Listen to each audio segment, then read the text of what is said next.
Buenas noches. ¿Por qué olvidamos lo que olvidamos? ¿En qué se diferencia la historia de la memoria? ¿Cómo adquiere memoria un lugar en la literatura y en las artes?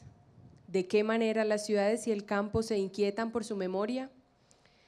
Hay quienes dicen que el lugar de la memoria es la mente, otros piensan que pertenece al corazón.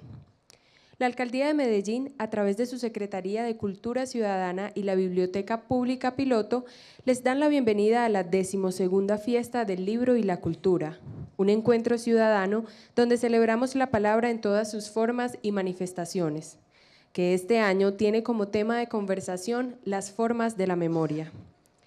Los invitamos a conectarse con nosotros a través de las redes sociales, compartiendo contenidos con el numeral Fiesta del Libro y numeral Las Formas de la Memoria. En Facebook nos encuentran como Fiesta del Libro y la Cultura y Alcaldía de Medellín, y en Instagram y Twitter como @fiestalibro y @alcaldía de Med. Una oportunidad para contarle a muchos ciudadanos cómo vivimos esta fiesta en la ciudad de los libros. La actividad que tendremos a continuación hace parte de la franja Charlas de la Tarde. Esperamos que este paso por la fiesta nos deje llenos de experiencias que nos permitan seguir aportando a la transformación social de nuestra ciudad, a la construcción de cultura ciudadana. Antes de comenzar esta actividad, desde la Alcaldía de Medellín queremos agradecer a las entidades aliadas en este proyecto, los grandes patrocinadores, el colombiano, Confama, Confenalco Antioquia y Banco Itaú, al patrocinador EPM, a los aliados estratégicos Sistema de Bibliotecas Públicas de Medellín, Celsia, Parque Explora, Universidad de Antioquia, Buen Comienzo, Jardín Botánico de Medellín, Cinemas Procinal, El Tiempo, Publicaciones Semana. A quienes hicieron posible el país invitado, Secretaría de Cultura México, Agencia Mexicana de Cooperación Internacional para el Desarrollo, Secretaría de Relaciones Exteriores de México, Embajada de México en Colombia, México, un mundo en sí mismo, Año Colombia-México, Cemex y Claro. A quienes, con su apoyo, hacen posible el Premio León de Greiff al Mérito Literario, la Universidad EAFIT, Grupo Argos, Cementos Argos y Celsia, al apoyo de entidades como Embajada de Brasil, Reino de los Países Bajos, Acción Cultural Española y Metro de Medellín. En esta oportunidad tendremos Experimentos Imaginarios, Juan José Arreola, Literatura y Ciencia, con Juan Nepote. Juan nació en Guadalajara, México, en 1977. Es físico y profesor. Está en la lista de los mejores divulgadores de ciencia que hay en México actualmente. Desde 1999 explica asuntos científicos en museos y medios de comunicación. Entre sus libros publicados está Más allá del océano, Ciencia y Ciudadanos en Jalisco y Trieste en 2009, escrito junto a Paola Rodari. Además, Científicos en el Ring, publicado en 2011, e Instrucciones para contagiar la ciencia en 2016. Recibió el Premio de Ciencia, Tecnología e Innovación de Jalisco en 2008 y nuevamente en 2012. Es fundador del Coloquio Internacional de Cultura Científica en la Feria Internacional del Libro de Guadalajara. La curiosidad de los niños que observó al trabajar con ellos es un rasgo que considera necesario en la comunidad científica. Con él, es como si los científicos fueran niños permanentes, con suficiente imaginación para relacionar cosas que aparentemente no están vinculadas o que no tienen miedo a hacer todo tipo de preguntas. Su gusto por la literatura lo ha llevado a trabajar en el rescate de la historia de personajes históricos relevantes para la ciencia. Además de divulgar temas científicos y trabajar con varios museos, es editor de libros de ciencia. Bienvenido. Gracias, gracias, gracias.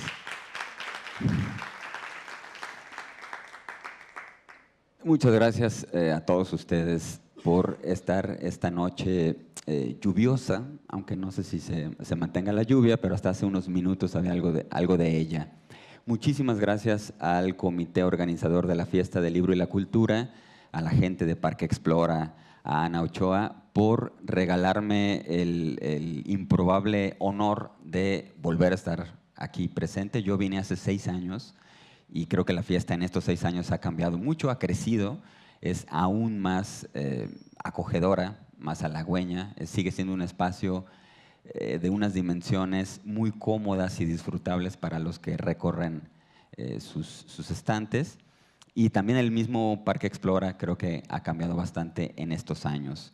Y también un poco en recuerdo de esta última visita que yo tuve a Medellín, me gustaría hacer una mención muy veloz a este personaje que está ahí, Jorge Wagensberg, que para muchos ha sido una especie de faro. Y si no lo han leído, yo les recomendaría que acudan a sus libros. Tiene una gran cantidad de libros. Él ha editado una colección llamada Metatemas, que edita aún Tusquets. Y bueno, son libros verdaderamente fantásticos. Y la última vez, o penúltima vez que yo vi a Jorge fue acá en Medellín. Murió, desafortunadamente, este año, a punto de cumplir 60. Y eso me recuerda que Borges se burlaba de esa nostalgia que tenemos por los números redondos. Cuando su mamá murió a los 99, alguien se acercó y le dijo, ¡ay, qué lástima, tan cerca de cumplir 100! Y entonces, bueno, Borges creía que era un verdadero obseso de la aritmética, esa persona que tenía dicha afición por los números redondos. Bueno, Jorge estuvo por acá y, bueno, un poco en su memoria quisiera platicar con ustedes esta noche. Yo lo que intentaré hacer es un pequeño experimento también, menos imaginario y un poco más tangible, que será el develar ciertas facetas de un personaje un poco inacible de México. Y eso tiene sentido en este año que para la fiesta del libro México tiene un lugar importante dado que es el país invitado, y creo que México se lo ha tomado muy en serio porque ha tenido una comitiva numerosa con estupendos representantes de lo que se está haciendo en cultura, en literatura, en arte en nuestro país. Y uno de esos personajes es Juan José Arreola, un hombre, un sujeto que hizo mucho por la cultura de nuestro país, específicamente por las letras, pero no solo. Y sin embargo, ya no se le lee lo suficiente. Hemos olvidado sus historias. Creo que nos hemos conformado con leer 1 o 2 cuentos y malamente fuera de México creo que no se le ha sabido aquilatar lo suficiente. Entonces yo hace algunos años empecé una investigación para intentar descubrir si había alguna faceta de él que no teníamos presente. Lo que ocurrió con Juan José Arreola es que se volvió hiper famoso. O sea, era un sujeto adelantado. Se anticipó a esta posibilidad que hay ahora para la gente de cierta fama, digamos, de estar en distintos medios, en distintas plataformas y estar muy presente entre todos nosotros hasta hartarnos, hasta que nos hartara. Y creo que eso le sucedió a él. Fue uno de los pioneros en programas de televisión, por ejemplo, en llevar la palabra oral, en improvisar literatura en televisión, y después mucha gente lo criticó y posteriormente lo imitaron. Y bueno, era un personaje verdaderamente inclasificable. Y hay un aspecto de él que no se ha revisado lo suficiente, me parece, y es justamente su interés por la ciencia. Su fobia y su filia, sus fobias y sus filias por la ciencia, que de alguna manera vertebran toda su obra literaria y nos sirve como ejemplo para platicar un poco de esos puntos de contacto entre la ciencia y la literatura. Es un proyecto al que le he dedicado unos 7 años, muy divertidos, en los que he estado buscando papeles, papelitos, papeluchos. Por esta misma razón, en mi casa, yo tengo una hija de 8 años que prácticamente toda su vida ha escuchado de Arreola, está completamente harta de este personaje y tengo prohibido hablar de él en mi domicilio. Entonces estoy todavía más contento de poder tener aquí un espacio para desquitarme y lograr sacar todo aquello que me he guardado este tiempo en el fuero familiar. Bien, pues bueno, me gustaría entonces comenzar leyéndoles unas cuantas ideas relacionadas con la memoria y la imaginación, para de ello mostrar las imágenes y luego tratar de conversar un poco, y en ese sentido es el experimento, tratar de dialogar un poco más y hacer esto de alguna manera fluida. Juan José Arreola tituló Memoria y Olvido una autobiografía que nunca escribió. Y ese era un rasgo característico. Prometió muchos libros que nunca entregó. Y sin embargo, entregó otros libros que nunca prometió. Se dedicó a hablar la literatura y alguien más a transcribir esas palabras y convertirlas de alguna manera en libro. Por lo tanto, Arreola prefirió dictarle esta autobiografía a Fernando del Paso. Es decir, un amanuense de enorme calidad, y traigo a colación aquí un subrayado. Se acaba de inaugurar una librería justamente llamada Fernando del Paso en este territorio colombiano. Bueno, Fernando del Paso tomó nota de las palabras de Arreola y le sirvió como amanuense.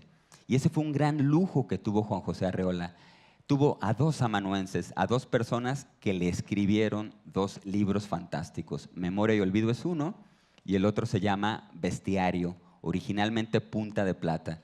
Ese libro se lo dictó a José Emilio Pacheco, un extraordinario poeta, y curiosamente se trata de dos ganadores del premio Cervantes. O sea, Arreola tenía a dos premios Cervantes tomándole el dictado.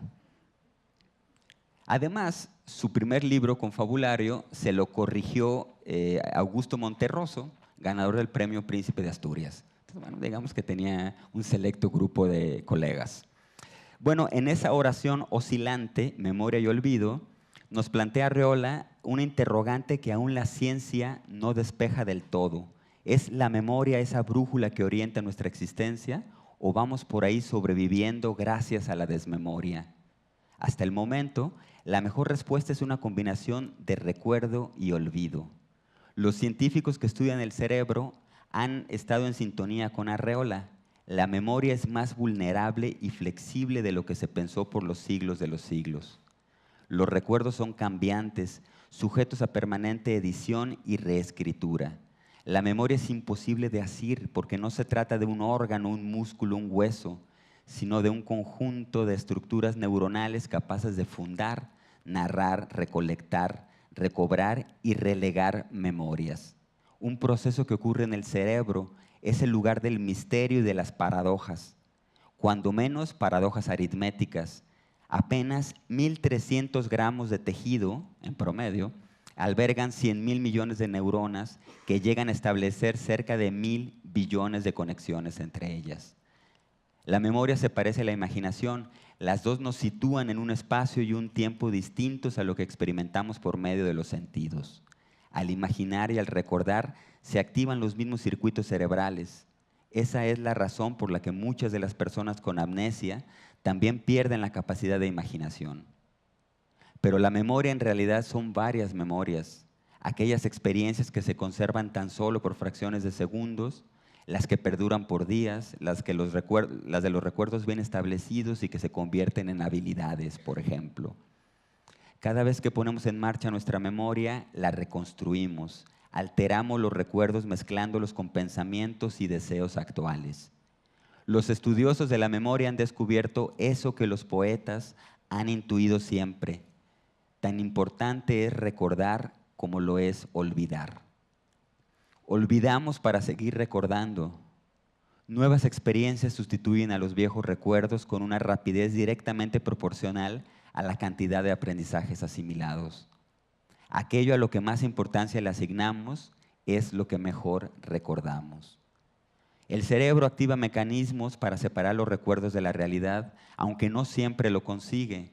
La máxima virtud de nuestra memoria es conferir un sentido de continuidad a nuestras vidas, al tiempo que descarta las experiencias prescindibles para nuestra sobrevivencia. Junta en una sola narrativa las reminiscencias de nuestros días y noches, define quiénes somos. Ahí están los teoremas de nuestro autor de boleros y epistemólogo, José Alfredo Jiménez, como evidencia: si el tiempo por mala suerte solo recuerdos puede traer, recuérdame, cariño, yo también te recordaré. La memoria se parece a la imaginación, las dos nos sitúan en un espacio y un tiempo distintos a lo que experimentamos a través de los sentidos. Imaginar y recordar activan los mismos circuitos cerebrales. Esa es la razón por la que muchas de las personas con amnesia pierden la capacidad de imaginación. No hay ninguna ciencia sin imaginación y ningún arte sin hecho, escribió el novelista y entomólogo aficionado Vladimir Nabokov. Con frecuencia, olvidamos que ciencia y literatura son empresas igualmente creativas, modelos complementarios para la exploración de la naturaleza. Es posible rastrear en cualquier época de la historia a escritores pendientes de la ciencia, así como científicos que lo están de la literatura. Finalmente, ambos lectores y escribientes. Para el escritor Andrés Neumann, somos literalmente incapaces de interpretar la realidad sin pensar en las historias que leímos o nos contaron, en las películas que vimos, en las canciones que escuchamos. La ficción repercute hondamente en nuestra idea de realidad y en nuestra participación en ella, sostiene Neumann. Para el científico Jorge Wagensberg, todo lo que no es la realidad misma es una ficción de la realidad. La literatura es una ficción de la realidad, perdón. Cualquier género literario, incluido el ensayo, es en rigor una ficción. La ciencia también es una ficción de la realidad, pero una ficción todo lo objetiva, inteligible y dialéctica que en cada momento y lugar sea posible. En otras palabras, la ciencia es una forma de conocimiento que se elabora con la menor ideología posible. La literatura, en cambio, es la forma de conocimiento que más ideología permite, impregnando sus contenidos. Ítalo Calvino consideraba que Galileo Galilei ha sido el mejor escritor en prosa de todos los tiempos, de la lengua italiana. René Descartes jugó un papel fundamental en la evolución de la lengua francesa. Charles Darwin fue uno de los escritores más leídos mientras vivió. El crítico literario Harold Bloom afirma que Sigmund Freud es esencialmente Shakespeare prosificado. Y Albert Einstein es el aforista más frecuentemente citado. Auténticos, involuntarios clásicos de la literatura, todos ellos. Goethe se había obsesionado tanto con la ciencia que se lanzó en un disparejo combate en contra de Newton acerca de la naturaleza de la luz. Lichtenberg, el padre de los aforismos, también fue precursor de la física experimental en Alemania. Darwin sabía moldear la prosa inglesa con tal habilidad que por muchos años sus libros de viaje fueron los más vendidos en las librerías de Inglaterra. Lewis Carroll trabajaba en problemas de lógica formal durante sus oscuras noches e inventaba la fantasía debajo del subsuelo. Anton Chekhov había estudiado medicina, igual que Gertrude Stein. Marguerite Duras se formó como matemática, lo mismo que Yves Bonfoy. Ernesto Sábato se exilió de la investigación en radiaciones atómicas nucleares para ocuparse de la literatura, así como Thomas Pynchon abandonó la ingeniería física. Desde luego, Borges y sus ficciones, desde luego Julio Verne y sus predicciones informadas, pero también las taxonomías descriptivas de Pablo Neruda. En México, Jorge Cuesta recorrió los laberintos de la química, Amado Nervo se entretenía destensando los resortes de la astronomía y José Juan Tablada escribió e ilustró un detallado manual de micología. Se trata, pues, de lectores científicos que sostienen cierta mirada fisgona, cierto método de trabajo, que entre lo extraordinariamente grande y lo extraordinariamente pequeño dudan, separan, miran, prueban, clasifican, verifican, nombran. Y hay un caso especial, ya no el de Wagensberg, que también es un buen lector científico, sino un caso que tiene que ver con un volcán. En 1815 ocurrió un suceso natural que tiene repercusiones en la fiesta del libro y la cultura de Medellín en 2018. La erupción de este volcán, que se puede ver aún mejor los efectos, los impactos en esta gráfica, provocó que durante ese año y el siguiente hubiera un terrible cambio climático casi inmediato, lo que provocó que el siguiente año se conociera como el año en que no tuvimos verano, el año sin verano. Ese año sin verano se volvió infinitamente aburrido para muchas personas y sobre todo para estos individuos que ustedes ven acá. Todos ellos muy elegantes. Uno de ellos era uno de los gigoló de la época, Lord Byron, déjenme ver si lo puedo apuntar por acá. Mary Shelley es la imagen que podemos ver de mayor tamaño. Lord Byron, John Polidori, del cual casi nadie habla, este se les olvidó a todo el mundo, y sin embargo es importante, ahora recordaremos un poco por qué, y Percy Shelley, el poeta, pareja de Mary Shelley. Lord Byron había sido el esposo, la pareja, de una importante matemática que también ha caído de alguna manera en el olvido, situación nada infrecuente en el caso de las mujeres y la ciencia, desafortunadamente, y con ella tuvo además una hija que también fue destacada matemática y una de las pioneras en la programación cibernética, que era Ada Lovelace, que ahora se ha recuperado su memoria. Bueno, además de todo ello, Lord Byron era uno de los autores literarios más importantes de su época y enorme aficionado por la ciencia, un crítico importante de la ciencia. Bueno, reunió este grupo y decidió que se iban a ir a la Villa Diodati, una historia que seguramente ustedes ya conocen muy bien porque habrán visto todas las extraordinarias relaciones con Mary Shelley, con Frankenstein, que están en la fiesta del libro, entre ellas una exposición que si no han visto, recomiendo, está verdaderamente fantástica. Bueno, en la Villa Diodati, en este momento de aburrimiento, en un verano que no era un verano y que por lo tanto no podían vacacionar y les cambió sus planes, decidieron sentarse a contar o a inventar historias de terror. Ese era el reto y sin embargo nada más lo cumplieron dos, formalmente Mary Shelley y de alguna manera indirectamente Polidori, que eventualmente publicó un libro, el primer libro de vampiros, que era tal cual, el vampiro. Es decir, de ese fenómeno natural y de su relación indirecta con la ciencia, surgen dos mitos importantes de la literatura, pero además Mary Shelley era una gran lectora de Darwin. Y Darwin es ese que ustedes ven ahí. Claro, no se parece al Darwin que tiene todo el mundo presente porque ese era el Darwin no famoso. Este es el abuelo de Charles, es Erasmus Darwin, quien tenía otro grupo a su vez de jóvenes entusiastas que se llamaban los lunáticos. Y los lunáticos tenían dos razones de ser el nombre. Uno, que adoraban a la luna de una manera un poco lunática en el sentido que le damos hoy a la palabra, un poco desquiciada.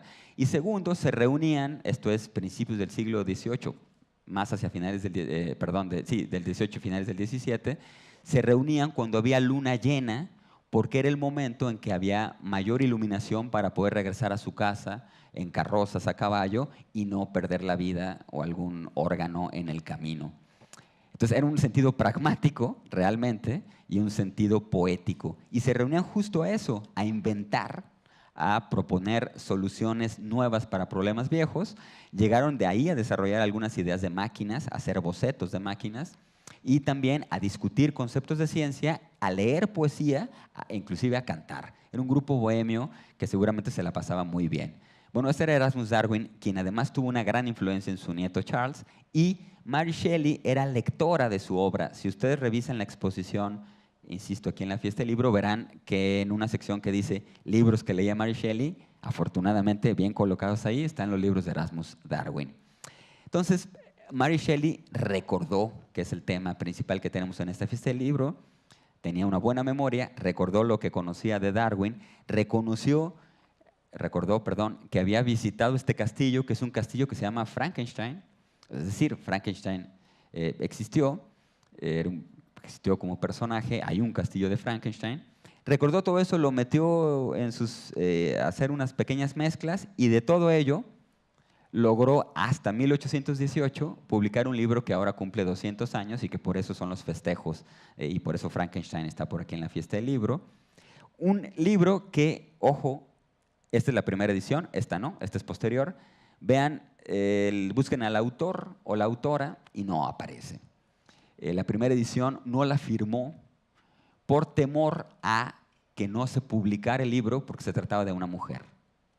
Y creo que ese es un dato importante que no hay que olvidar. Y algunos años después, ya en los 20 y tantos, que saca la segunda edición, aquí sí aparece, ya su nombre firmando el libro y con un prólogo además distinto. Entonces, de este libro heredamos esta figura, aunque desde luego no se describe así, no se habla que tenga estos elementos que tienen que ver además con la electricidad, uno de los temas que más le importaba a Mary Shelley en el momento de pensar en el monstruo. Heredamos este personaje que malamente lo reconocemos como Frankenstein, aunque como no lo recuerdan muy bien en esta Fiesta del Libro, no era ese su nombre, era el monstruo. Y por lo tanto, también heredamos la figura del científico loco. Desde 1818 tenemos ese lastre en el caso de la ciencia, es decir, este personaje que ustedes pueden ver acá en una versión de cine, que en un momento de locura y desenfreno intenta generar vida, crea un monstruo y por lo tanto es muy común, sigue siendo muy común que el personaje científico en las películas tenga bata, cuando no siempre se necesita, tenga los pelos parados. Ese se le debe a Einstein y no a Frankenstein.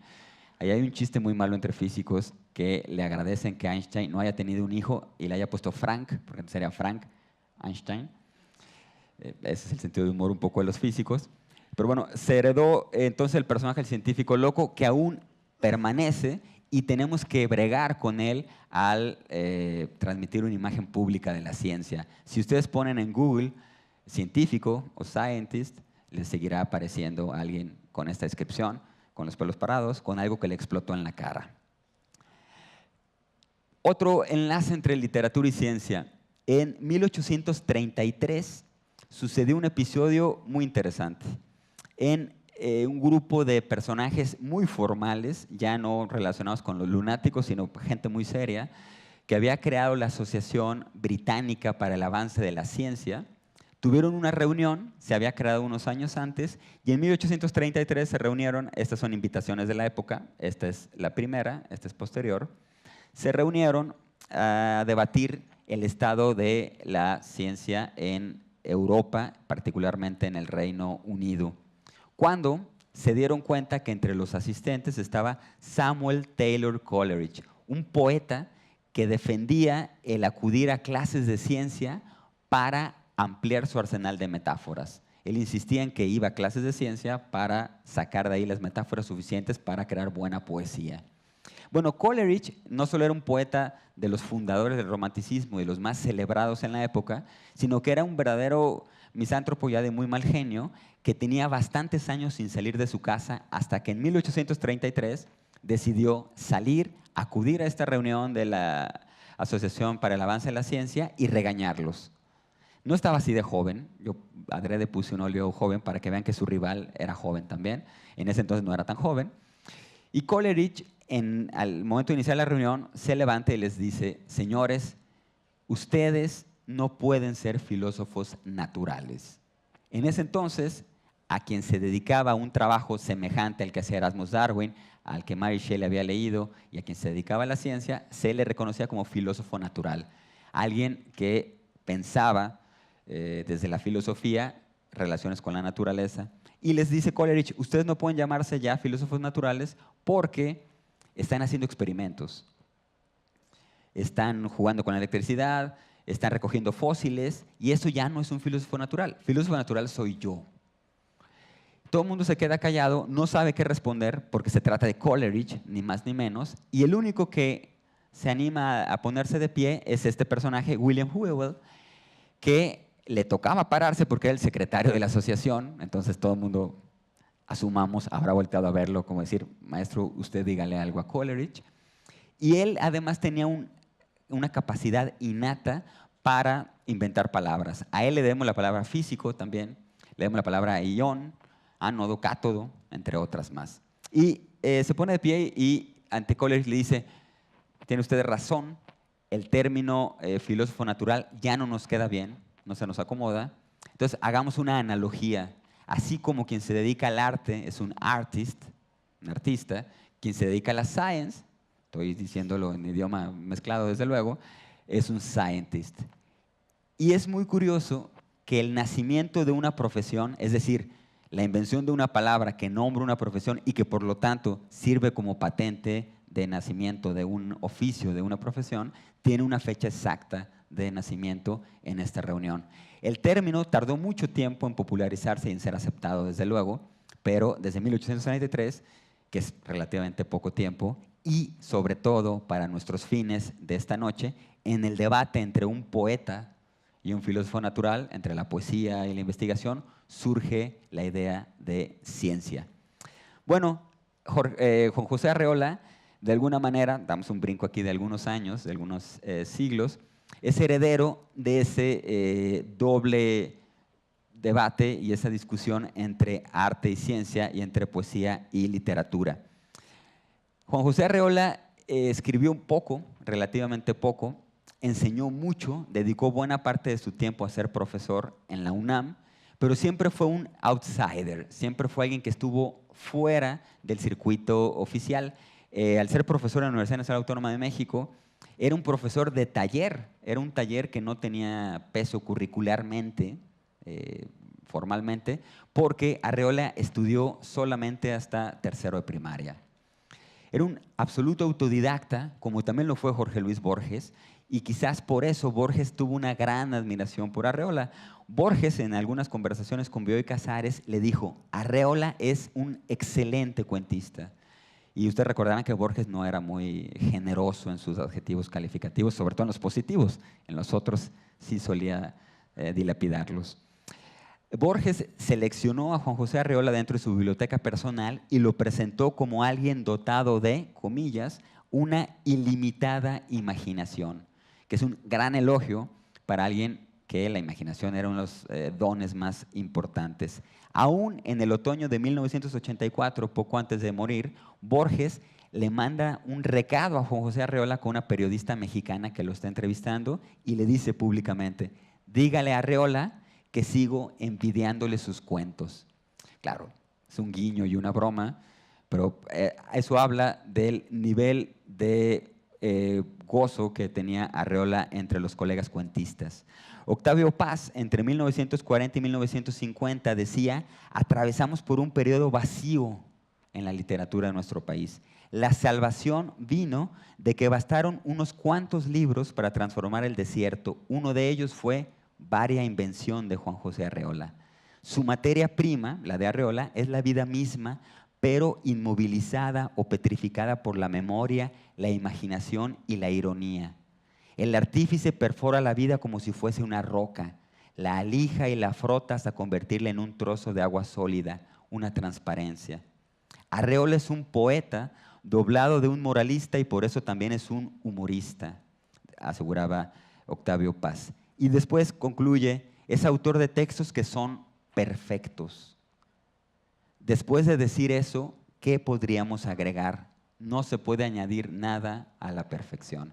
Y Octavio Paz tampoco era muy generoso en sus adjetivos calificativos positivos. De hecho, se terminó peleando con Juan José Arreola de una manera muy simpática.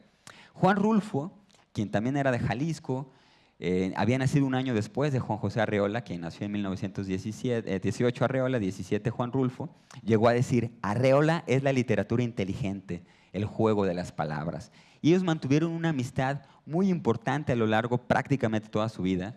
Se conocieron en Guadalajara. Rulfo había nacido en una hacienda cerca de Sayula, después estudió en Guadalajara. Juan José Arreola nació en Ciudad Guzmán, una población cercana a Guadalajara, y también se había mudado a vivir allá.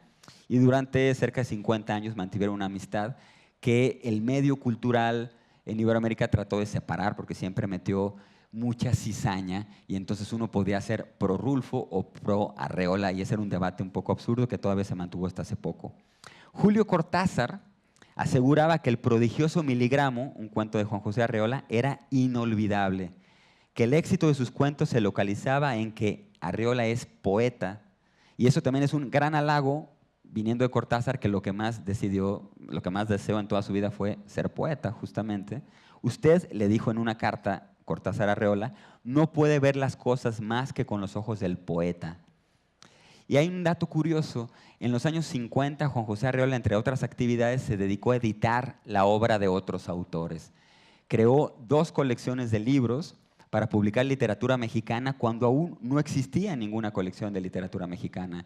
La primera formalmente es la del Fondo de Cultura Económica, que es también de los 50, que es Letras Mexicanas, donde trabajó Arreola, por cierto, él trabajó en el Fondo de Cultura muchos años, pero antes de eso Juan José inició una colección llamada Los Presentes, que eran extraordinarios, muy bonitos, ahora les voy a mostrar unas imágenes, y en Los Presentes apareció publicado Julio Cortázar.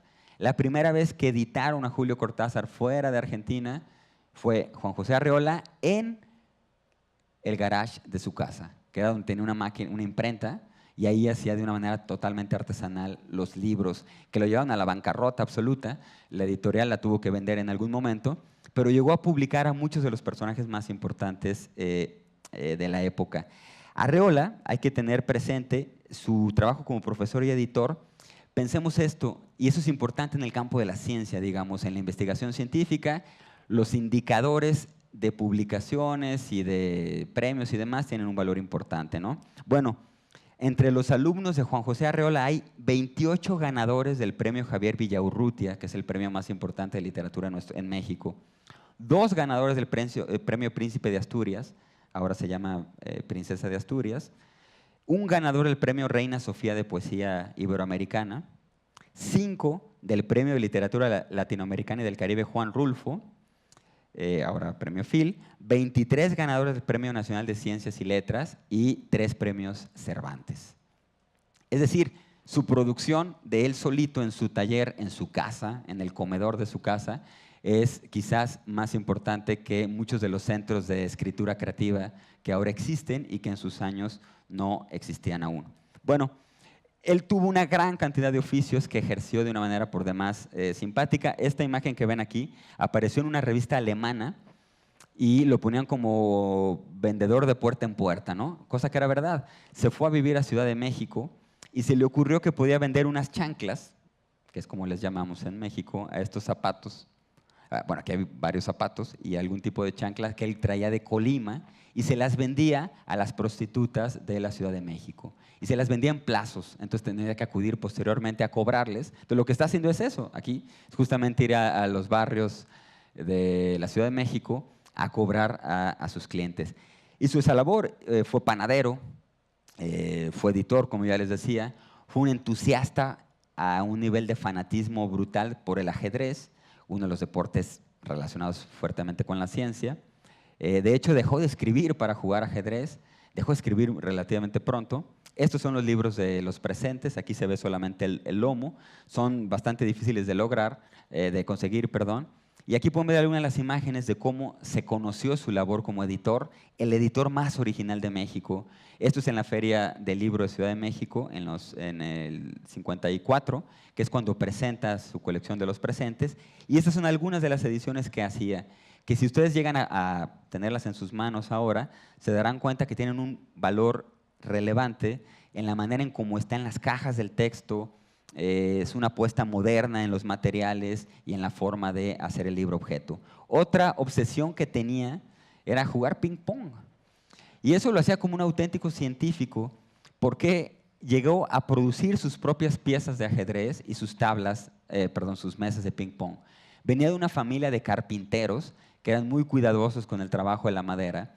Entonces, hay muchas anécdotas de las hijas, el hijo y los nietos de Arreola, a quienes los ponía a trabajar hasta dejar 7, 8 y hasta 9 capas de laca para que la mesa de ping-pong quedara de la manera exacta en que la pelota rebota y hace el ruido correcto y se desliza de forma ingenieril. Es decir, hace una labor matemática y de investigación, de exploración de la naturaleza para llevarla a sus mesas de ping-pong.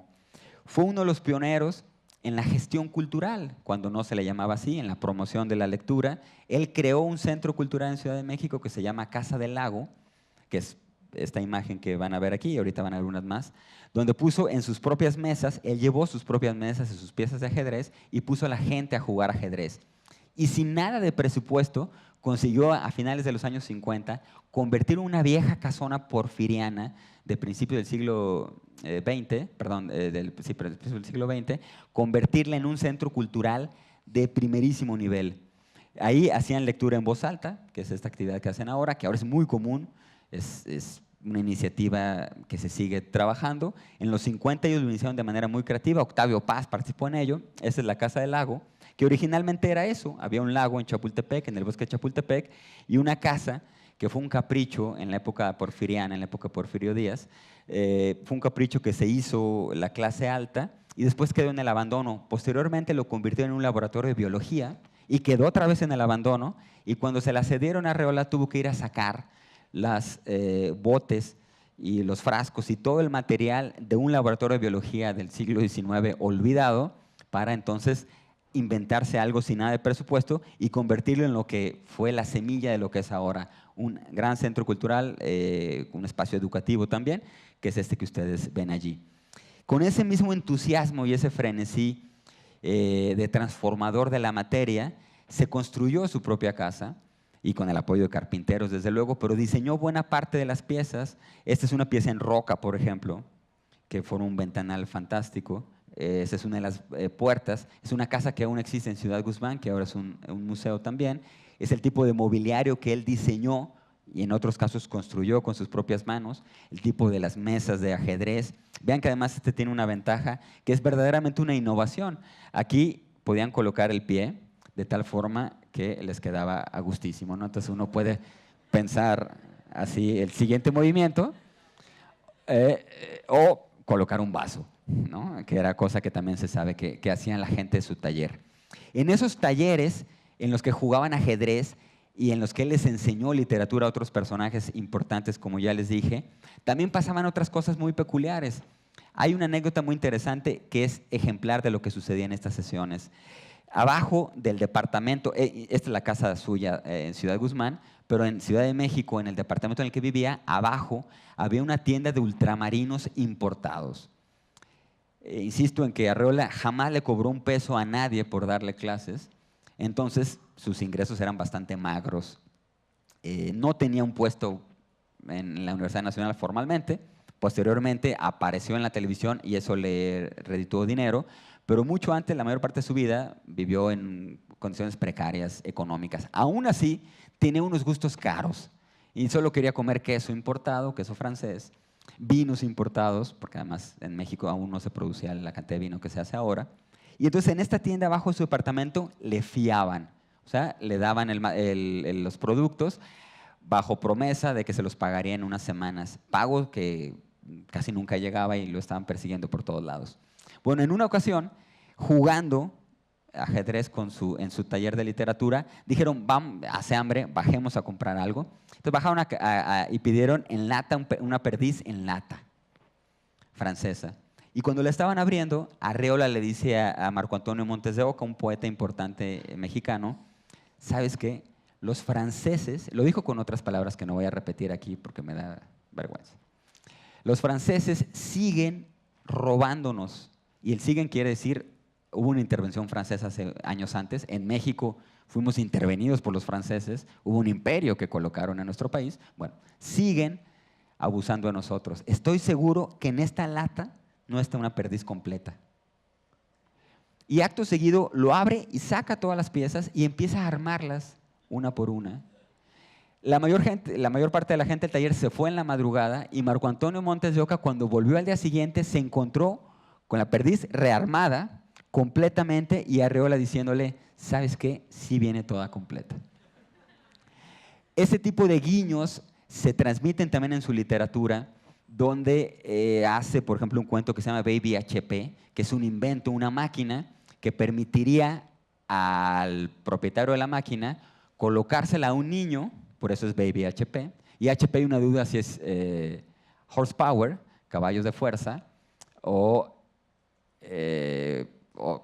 hijo de algo con la P, ¿no? Porque en el cuento se relata lo desesperante que pueden llegar a ser los niños. Seguramente aquí no, pero en otro lado sí. Entonces uno le ponía este aparato, el Baby HP, y convertía el llanto, las pataletas y los berrinches de los niños en energía. Es un invento bárbaro y uno se pone a dudar por qué no se ha logrado y sin embargo, revisando hace poco algo de literatura, ya hay unos intentos, no partiendo de Arreola desde luego, pero ya se pueden encontrar algunos dispositivos semejantes. Y hay una anécdota curiosa también con este Baby HP. Un librero de Ciudad de México con estos cuentos los convirtió en carteles y los regalaba a sus clientes. Y en una ocasión, una cliente entró a la librería y le dijo, oiga, quiero uno de esos, un Baby HP. Le dije, claro, ¿cómo no? Le pasa el cartel y la cliente le dice, no, el cartel lo tengo, quiero la máquina. Entonces, es fenomenal pensar que la literatura, cuando tiene algo importante, un grado valioso de sustancia, puede llegar a provocar esas situaciones en la vida real y salirse de la página de papel, porque incluso uno pensaría, ¿por qué habría de ir a comprar la máquina a una librería la mujer, ¿no? Entonces, bueno, hasta trastocar un poco ese tipo de lógicas. En otros de sus cuentos propone, de sus historias, porque es un pequeño ensayo, propone que los billetes se hagan de plástico y no de papel, y su argumento es, de esa manera los podemos lavar y no nos vamos a sentir sucios de traer dinero en las manos. Y bueno, hace todo un alegato muy peculiar, porque era un sujeto muy peculiar, y sin embargo, no existía en ese entonces ningún billete en plástico, los polímeros no se usaban todavía para plásticos, sino hasta 30 años después, Con eso hay una historia muy interesante con lo de los polímeros, que ahorita se las voy a decir rápidamente. La imaginación científica de Arreola se manifiesta en otros de sus gestos, en su manía de coleccionista, lo pueden ver aquí en algunas de sus piezas, sus pequeñas selecciones de plumas fuente, portaplumas, geodas, cristales, tinteros, pesitas, caballos de ajedrez, navajas y cuchillos pequeños y abrecartas, relojes de bolsillo antiguos, ciertos vestigios marinos, caballitos, conchas, caracolas, peines de Venus, trilobites, fósiles de caracoles, telescopios pequeños, algunos decantadores de vino y otros artefactos que quienes atestiguaron aquel museo casi portátil de Arreola no dudan en calificar de científicos. Y también hay muchas anécdotas de cómo el poco dinero que le pagaban por sus derechos de autor los terminaba gastando en vasijas, en lámparas francesas de cristal cortado espectaculares. Y bueno, hay también varias historias de cómo su mujer en algunas ocasiones regresó muchas de esas baratijas con tal de recuperar el dinero. Y bueno, hay también muchas historias que se pueden contar. Esa alquimia también opera en su laboratorio de escritor. Una vez le confesó a Federico Campbell, uno de sus alumnos y otro importante escritor mexicano, le dijo: yo estoy perfeccionando el contador Geiger para las saturaciones poéticas. Yo quiero pasar el contador sobre una página y que la aguja vaya indicando las zonas de mayor concentración. Y luego las zonas intermedias, esa especie de concesiones a la razón y la inteligencia. Casi podríamos decir que la poesía no puede ser pura porque sería como un alcaloide completamente soluble en el aire. Sería como el gas, como la gasolina de 100 octanos si la hubiera. Pone usted una gota y se evapora. Por eso tiene que rebajar como en los alcoholes. Usted hace alcohol absoluto de 100 grados y lo tiene que tener herméticamente tapado. Casi no es posible ese alcohol porque en cuanto lo retira usted del alambique, si no suelda usted ni una ámpula, el alcohol absoluto se le va y se le baja a 96 grados. Entonces, de hecho, la mejor poesía que existe es de 96 grados. La poesía absoluta sería de 100, pero en cuanto entra en contacto con el lenguaje, baja. Tenemos alcoholes muy bajos poéticamente hablando y no saben alcohol, no saben a poema, pero la otra es casi intolerable. Podemos aspirarla como el alcohol, pero no beberla. Y así inventa, propone, experimenta en imaginaciones una gran cantidad de máquinas posibles, de máquinas hipotéticas relacionadas con la literatura. Asimismo, propone una serie de intuiciones para utilizar los polímeros, como se los decía, y las relaciones con los nombres de las cosas y su vínculo, desde luego, en una raíz científica. Lo más importante en su relación con la ciencia tuvo que ver con un tío que yo debía haber dicho esto un poco antes porque ya me fui alargando hasta llegar al tío. Este tío era hermano de su padre y fue una gran influencia para Juan José Arreola, tanto así que llegó a reconocer que uno de sus cuentos más famosos, El prodigioso miligramo, tal vez ustedes lo hayan leído, es una hormiga que se encuentra un fragmento de algo que la hace muy importante en su comunidad y luego todo el mundo se trastoca en la comunidad de las hormigas y tratan de robarle ese prodigioso miligramo, que no es otra cosa más que una metáfora, una analogía que hace Juan José de un miligramo que su tío, el que les acabo de decir, José María Arreola, un pedazo de radio, un miligramo de radio, del elemento radio, que él recibió en 1904 y que se puso a experimentar con él. Y ojo con la fecha, en 1904 acababa de pasar apenas un año de que se le había dado los premios Nobel a Marie y Pierre Curie por sus trabajos en radioactividad, y este señor en Guadalajara, en un seminario, porque era sacerdote, se había puesto a trabajar con radioactividad. Y en vez de fundar el Instituto de Estudios Radioactivos del Occidente de México, lo que hace es toma 2 placas, hace un par de fotografías, escribe un texto, es decir, reacciona un poco como su sobrino haría Juan José, hacer de todo aquello una historia escrita, casi contar un cuento. Y en el caso del tío, para ir cerrando porque creo que estoy sobre el tiempo, y abrir un espacio para charlar, y si ustedes me dan la oportunidad, regreso a él a esta historia que les voy a contar ahorita con imágenes, tengo unas imágenes de ello. Una de las influencias más importantes del tío en Juan José tiene que ver con un episodio que sucedió en la ciudad de Guadalajara en 1912. De marzo a octubre tembló casi diario. ocurrió un fenómeno que le llaman enjambre de temblores. Es poco común, pero sucede. Y la gente terminó asustada a un nivel incalculable. De tal suerte que 2/3 partes de la población salieron de Guadalajara corriendo, huyendo, despavoridos por lo que estaba pasando con los temblores. Y José María Arreola, el tío de Juan José, estudiaba volcanes, estudiaba sismología y tuvo un atrevimiento digno solo de esta dinastía de los Arreola. Pronosticó cuándo iba a temblar. Publicó en los periódicos un pronóstico diciendo el día en que iba a temblar, la hora en la que temblaría y la intensidad de ese temblor. 3 variables que ahora son imposibles de anticipar, en ese entonces también. Y sin embargo, José María Arreola lo hizo. Él tenía un observatorio astronómico, otro vulcanológico, y la ciudad terminó de desquiciarse con esos pronósticos. La gente salía a la calle cuando temblaba. Hay reportes de periódicos que la gente se tiraba al piso a pedir clemencia, arrodillada, persinándose. Gente, como les decía ya, que salieron, y sobre todo buena parte de la población acampó en los parques públicos. La gente vivió en las calles y entonces pasaron una época fenomenal de vacaciones regaladas por José María Arreola, que sufrió el ataque del gobierno de Jalisco, porque al gobernador le pareció terrible que alguien estuviera haciendo una cosa así y entonces asustara a las personas. Y entonces se crearon 2 bandos, los que estaban a favor de Arreola y los que estaban con el gobernador. De tal suerte que la mayor parte de la población estaba con Arreola y cuando venía la fecha y la hora en la que iba a temblar, la gente salía a la calle, estaba esperando y estaban muy atentos a la hora. Y una vez que temblaba, a la hora predicha, gritaban a coro, ¡Arreola! ¡Arreola! Y esa era una gran afrenta contra el gobernador Robles Gil, que no encontró ninguna manera de callarlo, a pesar de que le echó a un comité de especialistas en sismos para que lo desmintiera.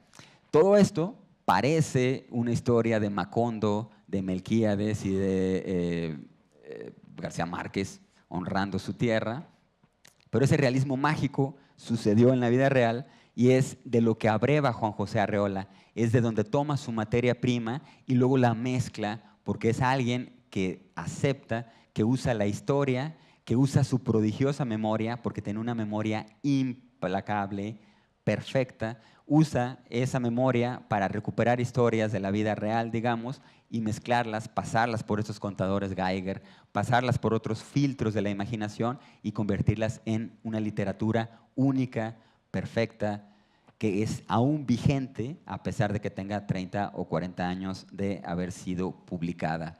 Bueno, es una invitación a acercarnos a Arreola hoy que cumple 100 años, estos días cumple 100 años, el 21 es la fecha exacta en que cumpliría 100 y que estamos celebrando el centenario de Juan José. Entonces les prometo que si hay oportunidad les muestro las imágenes de los periódicos para que vean que es verdad y no estoy inventando esta historia. Y por lo pronto, si están de acuerdo, abrimos un espacio para el diálogo. Gracias, muchas gracias.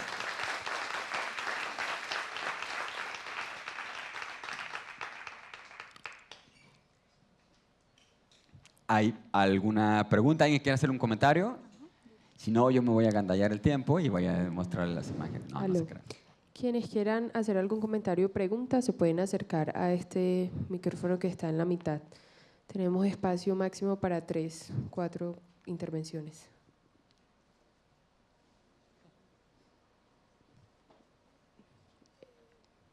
Bueno, si no, entonces… Si no, ¿les parece entonces que…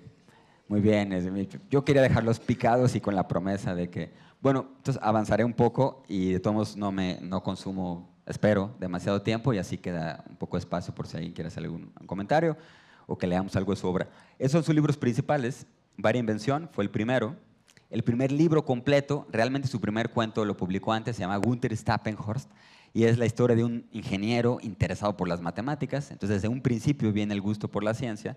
Confabulario, que es un extraordinario libro. Yo aquí tengo una versión facsimilar de esa primera edición.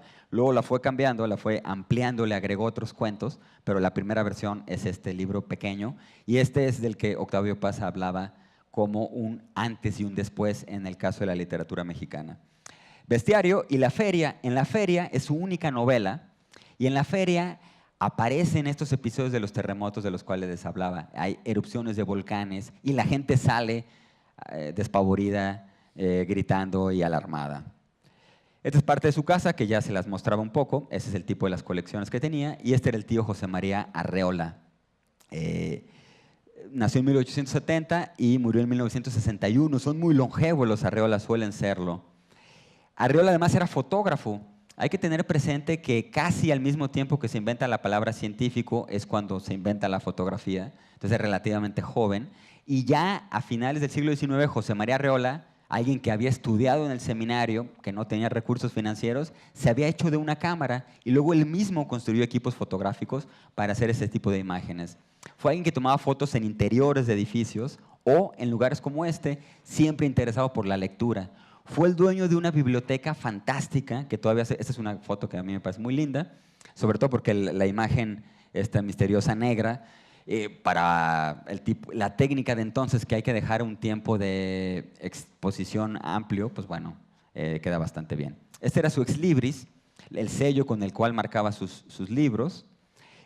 Son libros que se conservan aún en su biblioteca. Llegó a tener una biblioteca importantísima de ciencia y de divulgación científica. La Nature, por ejemplo, es una revista que hizo Gaston Tissondier y es uno de los pilares de la divulgación científica en el occidente. Es fantástica, aún se consigue digitalizada y los grabados que ustedes pueden ver son maravillosos. Es una lástima que no hagamos la calidad de divulgación científica que entonces se desarrollaba.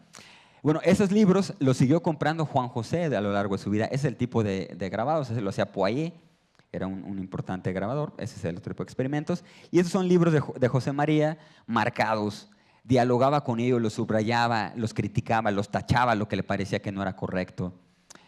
Tenía casi la obra completa de Flammarion, otro de los importantísimos divulgadores de la ciencia y pilares de que esto exista aún, un astrónomo cuya vida fue fantástica, terminó defendiendo el espiritismo y bueno, era un sujeto completamente fuera de serie. Tenía diccionarios. De hecho, Juan José recordaba que fue su tío quien lo ayudó a leer diccionarios y a darse cuenta que en las enciclopedias se podía encontrar un viaje inaudito, infinito, del cual también obtener material para la literatura.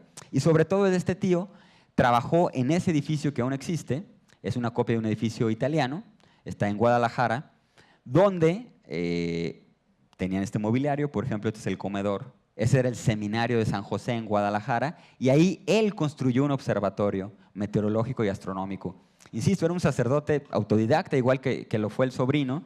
Él creó, ese es el abrigo para aislarlo y poder hacer tomas de meteorología. Aquí atrás está la Catedral de Guadalajara. Y para llegar ahí tenían que subir por esta escalera. Estas fotos yo las tomé hace 5 años y ya tapiaron, ahí ya no existe más. Es una lástima, pero calladamente me da gusto tener las fotos, entonces me siento contento. Y era una escalera de caracol, imagínense que tenían que subir por ahí todos los días para llegar a ese cuarto y en ese cuarto instalar un colchón y en ese colchón hacer sus tomas. Esa era la biblioteca del seminario, o sea, era un lugar verdaderamente fantástico con estupendo material bibliográfico en el cual uno podía ser un gran autodidacta.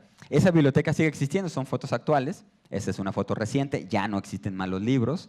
El ejército tomó las propiedades de la iglesia en 1914 y los expulsó y los libros desaparecieron. Ese era el laboratorio de José María Arreola. Y vuelvo, era un seminario, era la escuela donde se formaban gente para la iglesia católica y aún así tenía un equipamiento digno, no había otra cosa semejante en los alrededores, pues. Y esta es la carta en la cual recibe él de Luis G. León el espintariscopio. El espintariscopio, por sí solo la palabra es bellísima, debería existir una oda poética al espintariscopio.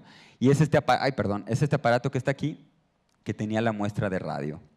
Y ese es el texto que él publicó cuando recibió la muestra de radio. Hizo un ensayo sobre la radioactividad de la materia, que es uno de los textos pioneros de alguna forma, ¿no?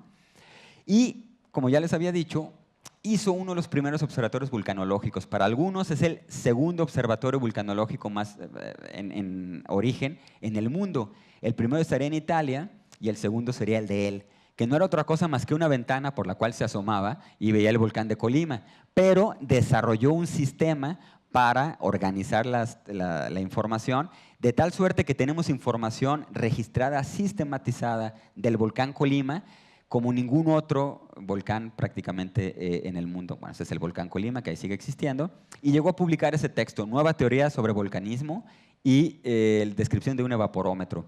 Es un libro que él mismo se hizo, así como el sobrino hacía sus colecciones, él llegó a hacer un libro que es bellísimo. Él hizo la ilustración a mano y esas ilustraciones donde presenta sus inventos. Por ejemplo, el evaporómetro Arreola. Muy humildemente le pone Arreola, ¿no? Desde luego. Y hace sus dibujos de cómo funciona un volcán. Ya voy rápido para llegar a lo de los temblores. Y en ese libro, en ese folleto, presenta su teoría del volcanismo y da unas razones de por qué tiembla. Trata de explicar. Hay que tener presente que en ese entonces el libro es de 1902 y los temblores que les decía son de 1912. En ese entonces aún no existía la escala Richter, desde luego, y justamente en 1912 Alfred Wenger publica y nadie lo pela, más bien desarrolla su teoría de las capas tectónicas. O sea, está en pañales lo que se puede saber al respecto. Bueno, en 1912, esa es una de las primeras planas. El sismo que se produjo a las 6:48 de la mañana alcanzó el grado 9 de la escala Cancani, que significa desastroso. O sea, la ciudad está a punto de desaparecer, aunque abajo ponen, después de haber dicho esto, Guadalajara no corre peligro de desaparecer. Y es una entrevista justamente con José María Arreola que dice, a ver, calma, vamos a ver qué sucede. Locos por el terror pedían a Dios misericordia. En Guadalajara han perdido la tranquilidad con motivo de la serie de temblores que sacuden la ciudad. Sobre la ciudad de Guadalajara sopló ayer un viento de catástrofe. Los temblores de ayer han sido los más fuertes de este periodo sísmico. Más de 3,000 personas salen violentamente de la ciudad, lo que es una cantidad brutal. El sabio padre Arreola dice que Guadalajara no sucumbirá por un terremoto. Y ojo, o sea, siempre trata de calmar a la gente. Lo que pasa es que los periódicos no le ayudan. Las fatídicas predicciones del padre Arreola. Guadalajara se despuebla, los comercios y fábricas se cierran y en alas del pavor huye todo el mundo de esa ciudad atacada por trágica epilepsia. El lenguaje cuasi poético se agradece de cualquier manera. Y las imágenes, hay que también tener presente que entonces los diarios en Guadalajara y en México no solían incluir imágenes. O sea, este es un gran esfuerzo que hacen por presentar una versión gráfica de lo que está aconteciendo o por asustar más. Uno de los portales, la penitenciaría, donde estaba durmiendo la gente. Luego en el regional aparece publicado a finales de julio esta nota. Aquí está el padre Arreola de joven, el sabio presbítero, que hay que decir que además dejó la iglesia, poco después de esto se separó de la iglesia. Y dice, bueno, además aquí dice, este retrato es el más reciente, así le ganamos a los demás, ¿no? Y ahí está el pronóstico rectificado, vean ustedes, agosto 1 a las 6 de la mañana, un temblor fuerte y ligero a medianoche. Agosto 2 a las 8 de la mañana, temblor mediano y ligero a las 6 de la tarde. Y bueno, así se sigue hasta el 6 a la 1:30 y a las 2 de la mañana, temblores de mediana intensidad. Y a las 11 de la mañana, temblor muy fuerte. A las 11 de la noche, temblor de mediana intensidad. Este temblor muy fuerte se convirtió en la gran noticia, porque después lo entrevistan y él dice que va a ser el temblor más grande de toda la temporada y que después de eso se acabará la temporada de temblores. Pero algunos de los periódicos reproducen sus palabras diciendo, después de esto se acabará la ciudad. Casi. Y da la casualidad de que ese día era el cumpleaños del gobernador de Jalisco, que como ya les dije no era su mejor amigo, y no ha de haber tomado muy bien el saber que en su cumpleaños estaban pronosticando que era el temblor que acabaría con la ciudad. Bueno, esto es una novela casi, ¿no? Después siguen ahí las predicciones del padre Arreola, se cumplen, o sea, hay testimonios de la prensa de que tembló cuando dijo que iba a temblar. Eso no es muy fácil de definir, porque no hay registros, ¿no? Entonces realmente es difícil saber qué fue lo que aconteció. La epilepsia terráquea ha hecho una ruina de la perla de Occidente. Guadalajara se conoce como la perla de Occidente. Ahí está Arreola como si fuera el culpable de ello. Felicitación, aquí lo felicitan a él, pero vean esas cosas que resultan muy interesantes, también dignas de una buena novela. Juan Kip era un comerciante de Guadalajara famoso que dice, no tema los temblores, compre usted una tienda de campaña y échese a dormir sin temor a la desgracia. Los tenemos de todos tamaños a precios módicos. También tenemos catres combinados con tienda para una sola persona.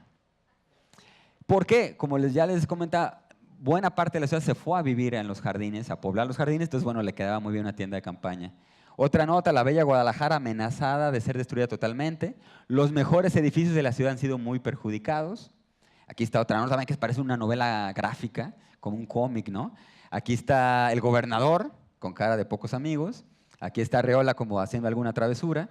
Este es Severo Díaz, que era un colega y alumno de Arreola. Algunas de las casas apuntaladas por los temblores y algo de los campamentos. La perla de Occidente, la risueña Guadalajara, está triste y desolada como un cementerio.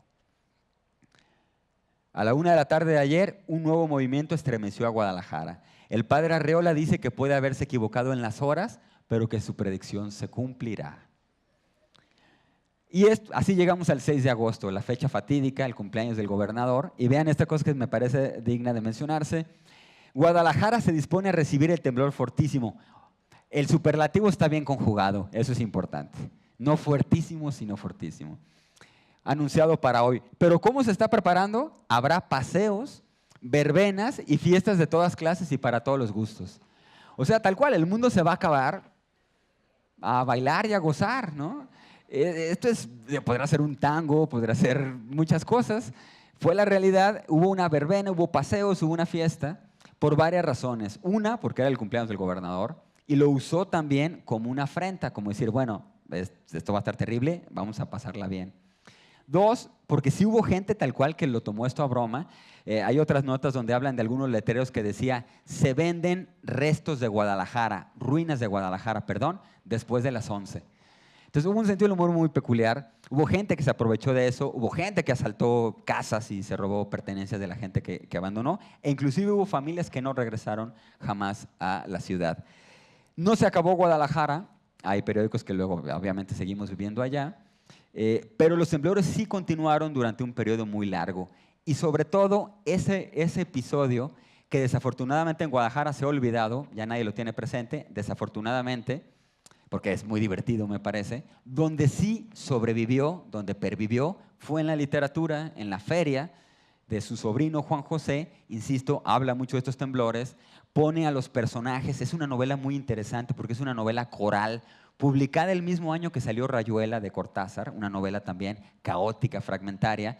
Bueno, la feria es en episodios y no hay un personaje, a diferencia de la mayor parte de las novelas, sino que es algo coral. Son voces que dicen distintas historias. Unas de ellas recuperan, rebotan, reviven todo el tema de los terremotos y el mismo Juan José dice que él era como fue por ser volcánico, por ser telúrico y por venir de este tipo de personajes.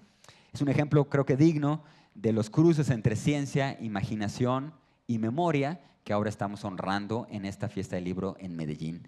Así que nuevamente, muchísimas gracias por su atención.